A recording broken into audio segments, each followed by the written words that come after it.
Bismillahirrahmanirrahim. Assalamualaikum warahmatullahi wabarakatuh. Alhamdulillahilladzi 'allama bil qalam wa 'allamal insana ma lam ya'lam. Asyhadu an la ilaha illallah wahdahu la syarikalah wa asyhadu anna sayyidana Muhammadan abduhu wa rasuluhu la nabiyya ba'da. Perkenalkan, saya Reja Syahrul Anggara, mahasiswa Universitas Islam Negeri Syarif Hidayatullah Jakarta, Fakultas Syariah dan Hukum, jurusan Hukum Keluarga semester 3. Di sini saya dan rekan saya akan mempresentasikan daripada tugas mata kuliah Hukum Tata Negara, yang mana saya akan menyajikan sebuah cuplikan video mengenai pemilu presiden dan wakil presiden dari masa ke masa. Assalamualaikum warahmatullahi wabarakatuh. Saya Kamelia dari mahasiswi Hukum Keluarga UIN Syarif Hidayatullah Jakarta. Saja kita ke pembahasan. Sebagaimana yang kita ketahui, negara Indonesia adalah salah satu negara yang menganut paham kedaulatan rakyat atau demokrasi, yang mana rakyat adalah pemilik kekuasaan tertinggi dalam negara. Kekuasaan yang sesungguhnya adalah berasal dari rakyat, lalu oleh rakyat dan untuk rakyat. Kekuasaan bahkan diidealkan diselenggarakan bersama-sama dengan rakyat. Pemisahan kekuasaan atau separation of power ke dalam tiga lembaga, yaitu eksekutif, legislatif, dan yudikatif, sebenarnya adalah pelaksana kekuasaan yang mengabdi kepada rakyat sebagai pemilik kedaulatan negara yang sesungguhnya. Menurut Jimli As-Siddiqi, prinsip kedaulatan rakyat atau demokrasi dan kedaulatan hukum hendaklah diselenggarakan secara beriringan, sebagaimana dua sisi dari mata uang yang sama.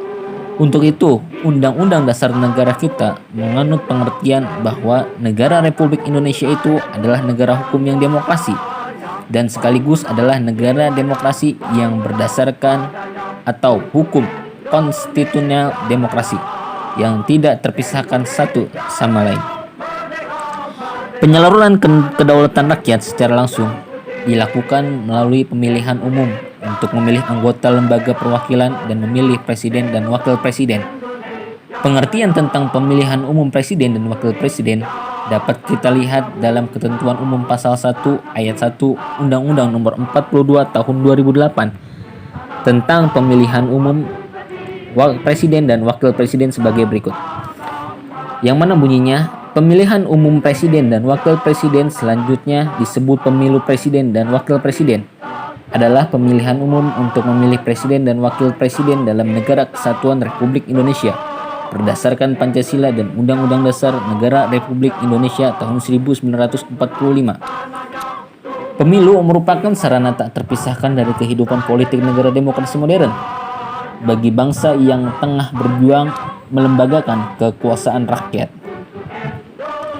Kata Indonesianis Lance Castro, pemilu masih dihayati sebagai ritus massal, suatu perayaan kebersamaan yang bisa gagal atau mengecewakan, namun juga menjadi langkah maju dalam melembagakan kedaulatan rakyat secara efektif dan lestari.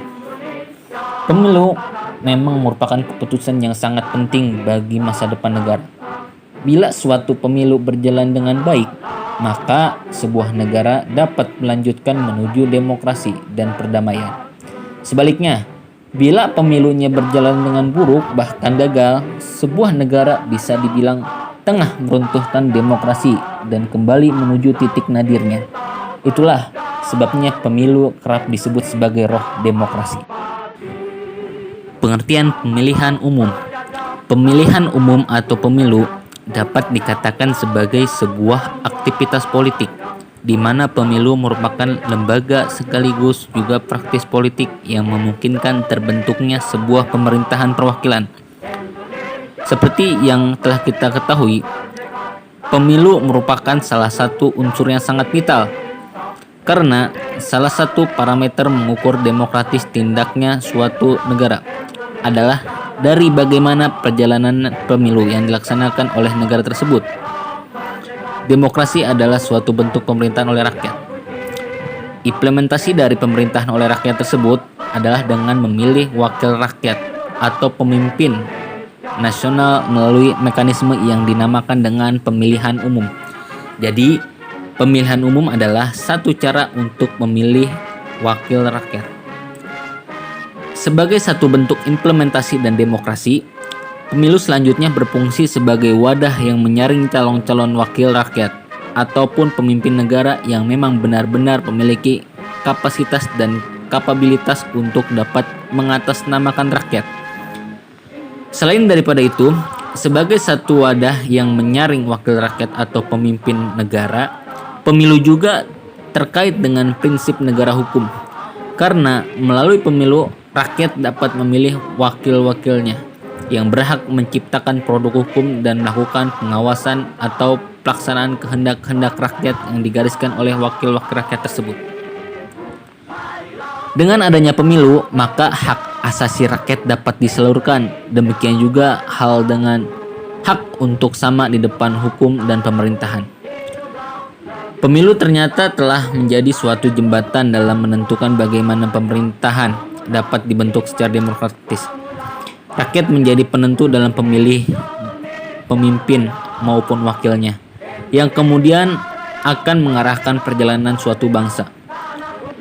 Pemilu menjadi transmission of wealth, sehingga kekuasaan yang berasal dari rakyat dapat berubah menjadi kekuasaan negara yang kemudian menjelma dalam bentuk wewenang-wewenang pemerintah untuk memerintah dan mengatur rakyat. Dalam sistem politik, pemilu bermakna sebagai saran penghubung antara infrastruktur politik dengan suprastruktur politik, sehingga memungkinkan terciptanya pemerintahan dari rakyat, oleh rakyat, dan untuk rakyat.